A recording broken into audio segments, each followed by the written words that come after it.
Oi, meus amores, que bom encontrar com vocês. Hoje nós vamos voltar a uma figura de quem nós falamos rapidamente há algum tempo atrás. E estamos falando aqui de João Batista, que é conhecido como o precursor.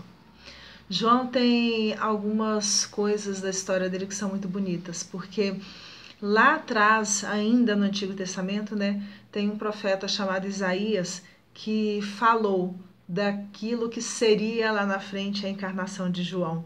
Aliás, vamos falar do jeito certo, a encarnação do profeta Elias enquanto João Batista. Porque João Batista é o mesmo profeta Elias do Antigo Testamento que depois reencarnou para preparar os caminhos do Senhor.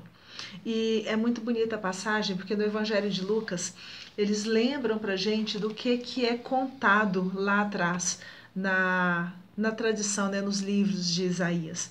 E ele fala o seguinte: voz do que clama no deserto, preparai o caminho do Senhor, tornai retas suas veredas, todo vale será aterrado, toda montanha ou colina será rebaixada. As vias sinuosas se transformarão em retas, e os caminhos acidentados serão nivelados, e toda a carne verá a salvação de Deus.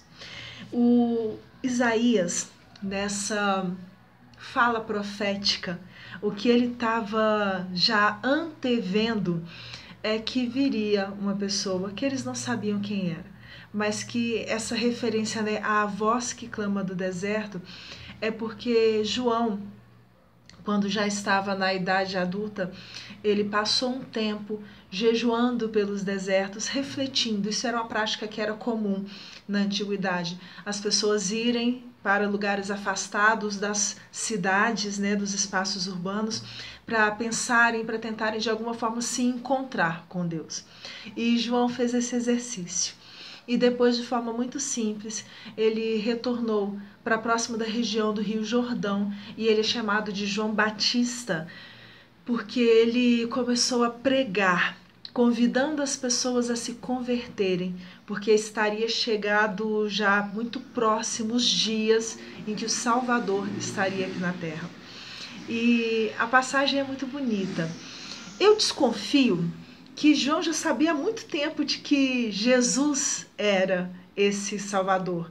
Vamos falar de outra forma. João já devia saber há muito tempo que aquele seu primo, em segundo grau, um pouquinho afastado, um pouquinho mais novo do que ele, já era esse Messias, mas cumpria que cada um era necessário que se cumprisse os caminhos que cada um deveria tomar dentro daquele processo, dentro daquela situação.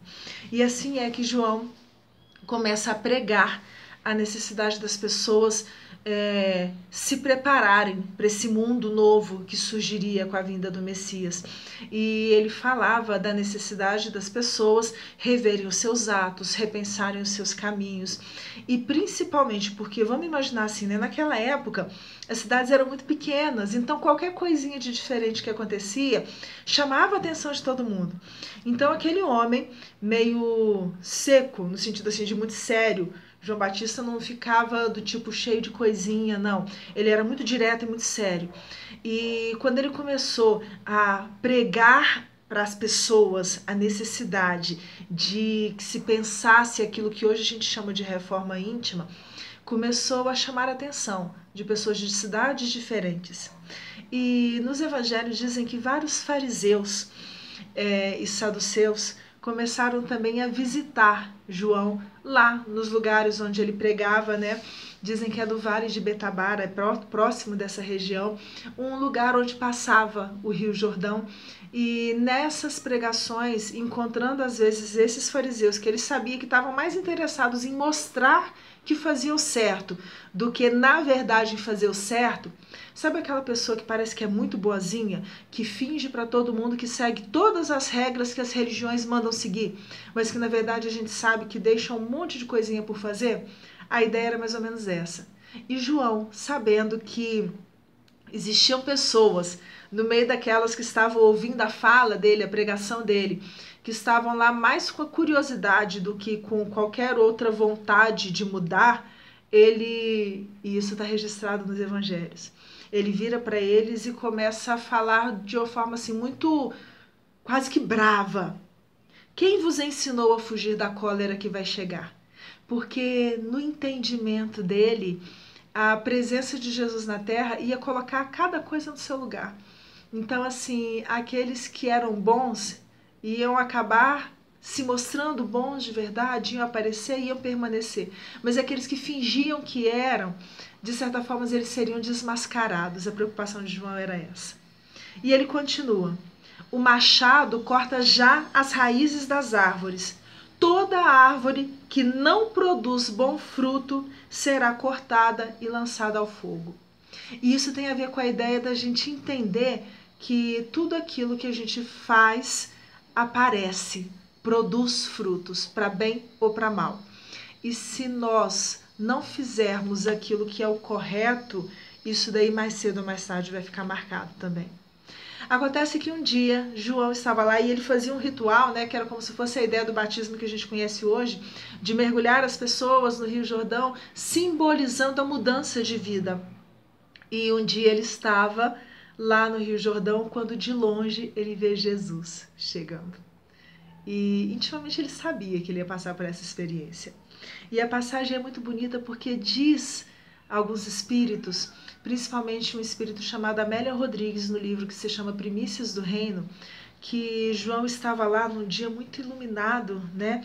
E na hora que ele vê Jesus se aproximando de longe, ele é tomado de uma emoção tão grande que ele fala para as pessoas que estavam à sua volta: eis o Cordeiro de Deus que tira o pecado do mundo. Essa é uma fala que é muito repetida e lembrada na Igreja Católica. Este, ele estava falando para as pessoas, este é de quem eu dizia: após mim vem um que é maior do que eu, porque existia antes de mim. E ele fala isso porque as pessoas de vez em quando ficavam na dúvida, né? Será que João é que era o Messias que estava chegando? E ele queria deixar bem claro que não. Este é de quem eu dizia: após mim vem um que é maior do que eu, porque existia antes de mim. Não o conhecia eu. Nesse não o conhecer, não é do tipo assim, eu não conhecia Jesus, porque ele conhecia. Era no sentido de que eu não tinha reconhecido ele claramente para todo mundo ficar sabendo como esse Messias. Eu não o conhecia eu. Mas para o tornar conhecido em Israel é que eu vim com o batismo d'água. Porque fazia parte da tradição que esse fato, que esse encontro acontecesse. Nas profecias antigas isso já vinha escrito.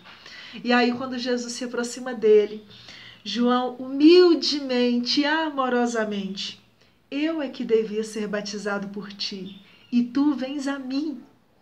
E nesse momento Jesus vira para ele e só fala assim: deixa por agora, convém cumprirmos tudo que é justo. É necessário que a gente faça tudo aquilo que esperavam que acontecesse para que o povo acreditasse que Jesus era aquele que estava naquele momento se revelando aos povos, ou como a Amélia Rodrigues fala, às gentes que estavam por lá. A história não termina não, mas hoje a gente fica por aqui. Um beijo para vocês.